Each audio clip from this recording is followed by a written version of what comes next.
আমরা কাল থেকে আইসি খোঁজার জন্য। আম্মু আম্মু তুমি বাড়ি চলে আইসো।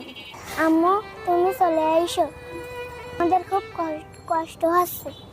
আম্মু তুমি চলে আইসো। আমি সুদূর গাবরাত থেকে আসছি তোমাকে আইবি তোমাকে খোঁজার জন্য। সাতক্ষীরায় আজ 2 দিন তোমাকে খুঁজতেছি। তুমি যেখান থাকো তুমি চলে এসো, দুটো বাচ্চার মুখের দিকে